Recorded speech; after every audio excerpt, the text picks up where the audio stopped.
Hello everyone, welcome back to the channel. If you are watching this right now, make sure you hit that like button and don't forget to subscribe to the channel so you never miss updates like this. Today we are bringing you some very serious news from Sokoto State, and this is something every Nigerian and everyone watching from outside the country needs to know. Right now, Sokoto is facing a very serious security problem. Reports are coming in that bandits have attacked communities, killing people and abducting women. Families are terrified, villages are emptying, and the fear is growing every day. You may have seen the headline saying that the Sultan of Sokoto ran to Aso Rock, the presidential villa in Abuja. Whether that is exactly what happened or not, what is real is that the Sultan has raised a very loud alarm about the situation. He has called on the government to act quickly to save lives and restore peace to the region. You know, this is not something new. For years, people in Sokoto and other northwest states have been dealing with attacks from heavily armed gangs. These attacks often happen at night. The bandits come in motorcycles or trucks. They burn homes, they abduct women, they steal livestock, and sometimes they even kill people just to spread fear. Imagine living in a village where every night you don't know if you and your family will be safe. It's terrifying. Recently, we have seen reports that in one attack, at least 5 people were killed and 9 women were kidnapped. This is just one incident. There are many more that are not always reported immediately. The military is trying to respond. There was a case where 17 kidnapped girls were rescued. But sadly, 2 farmers were killed in the process. This shows how dangerous the situation is and how difficult it is to protect people in these areas. Now, listen carefully and make sure you like this video and subscribe if you haven't yet, because we are giving you this news as it happens. The Sultan and other traditional rulers are not just speaking out. They are showing the world that citizens are losing confidence in the ability of the government to protect them. This is a serious warning. When people feel unsafe in their own homes, it is a problem for everyone, not just the local communities. The bandits take advantage of remote areas, forests, and sometimes even border regions with neighboring countries. They use these locations to attack and escape quickly. This is why the government is under pressure to improve security, not only with military operations, but also by making sure communities have early warning systems, support for local security groups, and better communication so help can reach them fast. We also need to think about the social and economic effects. Farmers are scared to go to their fields, families are losing income, and entire villages are being abandoned. Education is disrupted, children cannot go to school safely, and everyday life is being destroyed. This is why everyone should be aware, even if you live far away, because insecurity affects everyone in the country. It's also important to think about solutions. Some people say the government should focus on military operations. Some say it should focus on preventing crime through community development. The truth is, it has to be both. The military can stop attacks in the short term, but long-term safety comes from making communities stronger, improving intelligence, and giving people hope that they can live safely in their homes. At this point, I want you to think and tell me in the comments, what do you believe is the best way to stop these attacks? Should the government do more on the ground with security forces, or should there be programs to support communities, or both? I will read your comments and share them in the next video. And if you haven't yet, remember to smash that like button and subscribe so you stay updated on this story and others like it. The reality is families are traumatized. People are scared to sleep at night. Communities are facing a human crisis, not just a security issue. And this is exactly why the Sultan's alarm is important. The Sultan is one of the highest traditional authorities in Nigeria. When he speaks, people listen, and the government has to respond. We also needed to talk about hope. The military and security agencies are doing their best. Operations like the one that rescued the 17 girls show that lives can be saved and people can be protected. But the challenges are many. The government, traditional rulers, and communities must work together. And we, as citizens, need to pay attention, support the victims, and demand better safety measures.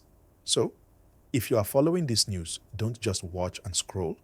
Like this video, subscribe, and share it with your family and friends. Make sure everyone knows what is happening because awareness is the first step to action. Now, let's take a closer look at the people on the ground. Imagine waking up in a village and seeing that homes are burned, livestock stolen, and neighbors gone. For many in Sokoto, this is reality every week. Families are running, children are scared, and women are vulnerable. The Sultan and traditional leaders are calling for urgent action because they understand that when people lose hope in their safety, the entire community suffers. The bandits are well armed, organized, and move quickly. They use motorcycles, sometimes trucks, and they know the terrain very well. This makes it hard for the government to track them. Security agencies are doing their best, but more support and coordination are needed. Even when rescue operations succeed, there is always a cost. People are losing their lives while trying to save others. We also have to talk about why this matters to everyone. Even if you are far from Sokoto, insecurity in one state can affect the whole country. Markets are affected, prices go up, and fear spreads. Businesses cannot operate normally, farmers cannot sell their crops, and communities struggle to survive. The ripple effects are huge, and that's why it's important for all Nigerians to pay attention. Now, for a moment, think about the Sultan's role. He is not just a figurehead. He represents the voice of the people, the moral authority in the region. When he raises an alarm, it's a call for action to the government, to security agencies, and even to ordinary citizens. This is why the news that he is speaking out is very important. Let's also reflect on the solutions. Security is one part, but community support is just as important. Villages need early warning systems, local patrols, and ways to communicate quickly with authorities. The government needs to invest in better intelligence, faster response times, and the support for victims. And citizens must stay vigilant, help each other, and report any suspicious activity. At this point, I want to ask you again, what do you think is the most effective way to stop these attacks? Share your thoughts in the comments below. And if you are enjoying this detailed update, smash that like button and subscribe because your support helps us bring more accurate news and analysis straight to you. Now, let's talk about the impact on education and children. Many schools in affected areas are closing because it's too dangerous for students to travel. Children are missing classes, which affects their future. Families are under pressure, and the social fabric of the community is being torn apart. This is not just a security problem, it's a human crisis. The economy is also affected. Farmers are scared to work their land, traders are afraid to transport goods, and local businesses are shutting down. Livelihoods are being destroyed, and recovery is slow. This is why urgent action is needed from both the government and the communities themselves. Remember, every time you like and subscribe, you help spread awareness about what's happening. Awareness is the first step to change. Share this video with your family and friends so more people understand the seriousness of the situation in Sokoto. Let's also remember that there is hope. Security forces have had successes.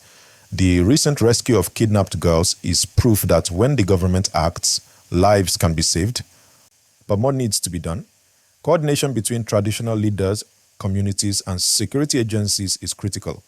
Every life saved is a victory, but the ultimate goal is to prevent these attacks in the first place. So stay tuned, stay informed, and continue to support each other. Share this video, like it, subscribe, and comment your thoughts on what the government and communities can do better. In our next segment, we will go deeper into real-life stories from Sokoto, hear from affected families, and discuss practical steps that can help restore peace. Now, let's focus on what can really make a difference. Security alone is not enough. Yes, the military and police need to be active on the ground, but prevention is just as important. Communities need support, early warning systems, and clear ways to communicate threats. Local leaders and traditional rulers can work with government agencies to create safe zones and protect vulnerable families. Think about this. If villages are prepared, if families know how to respond to an attack, if there is a strong connection with authorities, the bandits lose their advantage. That's why community engagement is so critical. Everyone has a role to play, from the government to traditional leaders to ordinary citizens. Another important point is education and economic empowerment. Many of the young men who join these gangs are doing so because they have no opportunities. Providing education, jobs, and skills training can reduce the number of people drawn into crime. When young people have hope, the cycle of violence can start to break. Now, let's also think about international support.